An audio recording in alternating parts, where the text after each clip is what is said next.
Bueno, tras la guerra, un marco europeo de seguridad. A ver, Gladys Ocando nos dice: Europa tiene más ganas de morir que de vivir. Y esto lo dice en el contexto del previsible final de la guerra en Ucrania. Ya sabéis que estamos previendo que esto suceda durante 2025, probablemente en el segundo semestre, y muy relacionado con la aceleración, el ritmo de la aceleración del colapso del ejército ucraniano, del ejército y del Estado ucraniano, ¿no? Bien, hemos dicho repetidamente que el final de la guerra, independientemente de lo que del destino futuro de Ucrania, etcétera, pero quizás lo más importante es esta necesidad de negociar un marco europeo de seguridad, un marco europeo de seguridad estratégica, ¿no?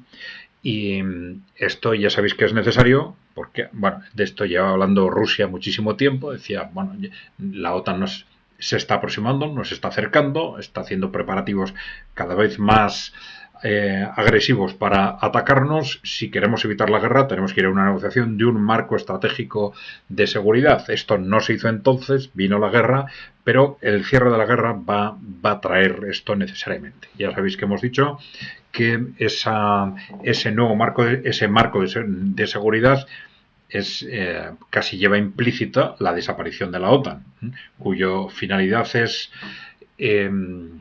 cercar y atacar a Rusia. Por lo tanto, la existencia de la OTAN es incompatible con esto. Bien,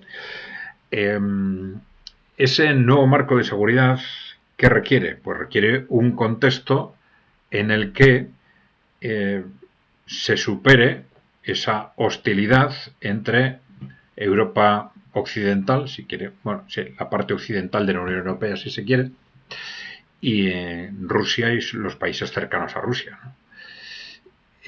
Una hostilidad que ha ido a más durante los últimos 30 años y que de alguna forma hay que superarla, ¿no? Bueno, no hay que descartar que la forma más rotunda de superar esos problemas estratégicos y crear ese marco europeo de seguridad sea algún tipo de estructura común. Ya sabéis que esa argumentación se ha utilizado repetidamente para explicar el surgimiento de la Comunidad Europea, bueno, el origen de la actual Unión Europea. Después de la Segunda Guerra Mundial se decía, bueno, evidentemente hubo otros factores, ¿no? Pero se decía que era muy importante crear estructuras comunes, sobre todo entre Francia y Alemania, ¿no?, que generaran intereses comunes y evitaran pues un contexto de guerra pasadas unas décadas, ¿no?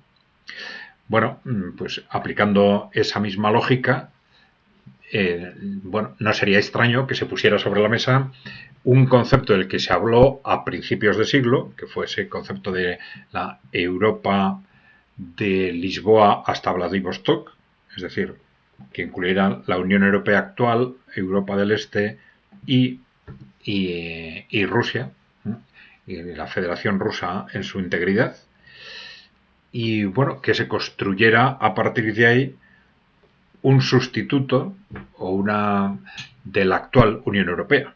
La Unión Europea también probablemente va a estar en cuestión dentro de ese marco de seguridad y bueno, pues podría tener lógica la constitución de un marco de seguridad de ese tipo. Pero esos marcos de seguridad, sí es lógico relacionarlos, también en el caso de la Comunidad Europea se hizo así, ¿no?, con estructuras de colaboración económica. Esto puede ser muy importante, ¿no?, que quedase claro que, bueno, que lo que son instrumentos de integración económica que han existido y que se han destruido absurdamente en los últimos años, se vuelven a poner en marcha, ¿no? Como que Europa cuente con el suministro energético de Rusia, ¿no? Esto sería muy importante para Europa occidental. A veces se dice, no, es que eso es un instrumento de chantaje para Rusia. Bueno, en la práctica ha sido al revés. En la práctica ha sido Europa el que lo ha utilizado como chantaje contra Rusia, ¿no? Es decir, pues te corto la energía, ¿no?, te corto el suministro contigo, ¿no?, y te va a crear problemas económicos, ¿no?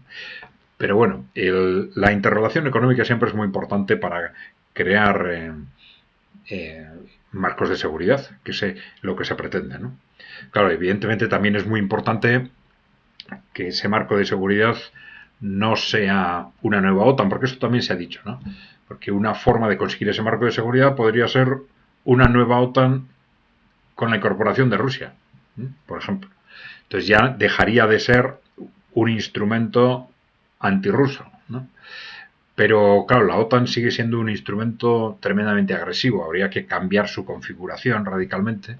Y claro, un instrumento como la OTAN extendido a Rusia, pues muy rápidamente podría interpretarse como una amenaza para China, por ejemplo, o para el resto de los países emergentes. Bueno, es muy importante por eso que esa Europa, si se avanza por ese camino, esa Europa de Lisboa a Vladivostok, no implique, digamos, una configuración de seguridad estratégica contra nadie. Y en este aspecto puede ser muy importante reactivar el proyecto de la nueva ruta de la seda china, que de alguna forma es un proyecto que se mantiene activo en Asia, en África, también incluso en Latinoamérica, pero que está de alguna forma congelado en Europa, ¿no? Y este nuevo contexto pues podría ser un instrumento adecuado para configurar una especie de algún tipo de integración, ya he dicho, de Lisboa a Vladivostok, de un nuevo concepto de Europa, pero además acompañado de un importante nivel de integración, de colaboración, por lo menos económica, con China o con los países emergentes, que asegure un contexto futuro de paz y de no agresividad entre las distintas regiones del mundo, ¿no? Bien, dejarnos preguntas o comentarios y si no estáis suscritos, darle a la tecla de suscribirse, por favor. Un saludo.